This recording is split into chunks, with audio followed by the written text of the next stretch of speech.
আজ রবিবার ৪ঠা মাঘ ২০২৬ সালের ১৮ই জানুয়ারি। বৃশ্চিক রাশি, বৃশ্চিক লগ্ন, স্করপিয়ান সাইন জাতক জাতিকাদের বহুদিন পর একটি তুলনামূলক ভালো দিন আপনাদের জন্য অপেক্ষা করছে।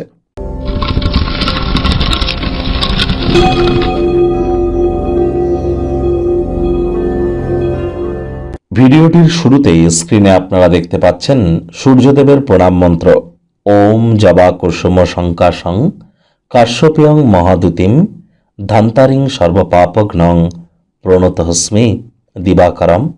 এটি কিন্তু আপনারা সকাল সকাল ঘুম থেকে উঠে সূর্যদেবকে প্রণাম করে 7 বার এই মন্ত্রটি জপ করে দিন শুরু করুন। যদি না পারেন তাহলে বলুন ওম ঘৃণী সূর্যায় নমঃ, ওম ঘৃণী সূর্যায় নমঃ। এটি 7 বার জপ করুন। 7 হর্সেস অফ সান, সূর্যদেবের 7টি ঘোড়ার একটি ছবি পূর্ব দিকের দেওয়ালে কিন্তু আপনারা ইনস্টল করতে পারেন, রাখতে পারেন।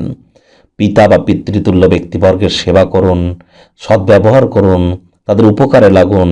সূর্যের মজবুতি বাড়বে। আর সূর্য মানেই কিন্তু সরকার পক্ষ, সূর্য মানেই রাজনীতি, সূর্য মানেই ঊর্ধ্বস্থান কর্তৃপক্ষ, নেতা মন্ত্রী এমএলএ এমপি।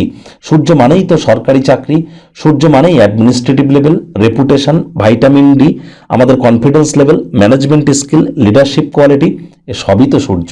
তাহলে সূর্যের মজবুতি কতটা গুরুত্বপূর্ণ আপনারা উপলব্ধি করছেন। আর ২০২৬ সাল তো সূর্যেরই বছর সংখ্যাতত্ত্ববিদ্যা অনুযায়ী। আর ইয়ারলি রাশিফল আমরা অলরেডি চ্যানেলে আপলোড করেছি। বাৎসরিক রাশিফল সময় সুযোগ বুঝে দেখে বা শুনে নিতে ভুলবেন না। ভাগ্যমিটার আজ আপনাদের বলছে 6.5 আউট অফ 10 ভাগ্য আপনাদের অনুকূলেই থাকবে। অর্থ এবং পরিবার এই দুই ব্যাপারেই আপনাদেরকে একটু সাবধানতা অবলম্বন করেই চলতে হবে। আজ কিন্তু মানসিক চাপ বাড়তে চলেছে, তৎসত্ত্বেও শরীর মনে সতেজতা এবং তরতাজাই কিন্তু আপনারা অনুভব করবেন। কায়িক পরিশ্রম হলেও শরীর মনে সতেজতাই অনুভব করতে চলেছেন।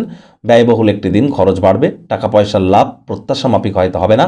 নতুন উদ্যোগ পরিকল্পনার পাশাপাশি নতুন নির্মাণ কার্যকে আজ আপনারা পিছিয়ে দিন। কোনো সিদ্ধান্ত নেওয়ার আগে সব দিক বিচার বিবেচনা করে তবেই কিন্তু নিতে হবে। রবিবার হলেও অনেককে কিন্তু অফিসে যেতে হয়। বস কলিগদের সাথে ভাব ভালোবাসা বাড়বে, কর্মে গতি অনুভব করবেন।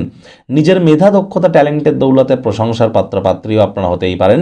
রাজনীতিবিদ যারা আছেন জনসংযোগ বৃদ্ধি করুন, সমাজে পপুলারিটিও বাড়বে। ফাঁকা সময়ে আজ আপনারা যতটা সম্ভব চেষ্টা করুন কোনো সমস্যার সমাধান করে কাটানো যায়। আজ অবশ্যই শিক্ষার্থী বিদ্যার্থীদের পড়াশোনায় মনোযোগ আরও বৃদ্ধি করতে হবে। উচ্চশিক্ষার জন্য যারা বিদেশ যাত্রার কথা ভাবছিলেন প্রচেষ্টা জারি রাখতে হবে। হাউস ওয়াইফ যারা আছেন গৃহের কর্ম সম্পূর্ণ করবার পর নিজের জন্য পর্যাপ্ত পরিমাণে সময় আপনারা পেয়ে যাবেন। আজ নিজেদের মধ্যে খাদ্য খাবার খেয়ে খাবারের স্বাদ আপনারা গ্রহণ করতে পারেন। ভালো কোনো রেস্তোরাঁয় আপনারা যেতে পারেন ডিনারের জন্য। আজ বিদেশি খাদ্য খাবারের স্বাদও কিন্তু গ্রহণ করতে পারেন। প্রেমিক প্রেমিকা, স্বামী স্ত্রী, না ভাব ভালোবাসা রোম্যান্স, না তর্ক বিতর্ক অশান্তি, কোনোটাতেই বাড়াবাড়ি যেন করবেন না। আজ প্রেমের জীবনে নতুন মোড় কিন্তু আসতে চলেছে। আজ অনেকের ক্ষেত্রেই লাভ ম্যারেজের যোগও কিন্তু পরিলক্ষিত হবে। পরিবার পরিজন, নিকটে স্থানীয় ব্যক্তিবর্গ, বন্ধু স্বজন কারোর উপরেই জোর করে নিজের মতামতকে যেন জাহির করতে যাবেন না। শত্রুপক্ষ বিরোধী পক্ষ আজ কিন্তু খুব একটি শক্তিশালী থাকছে না।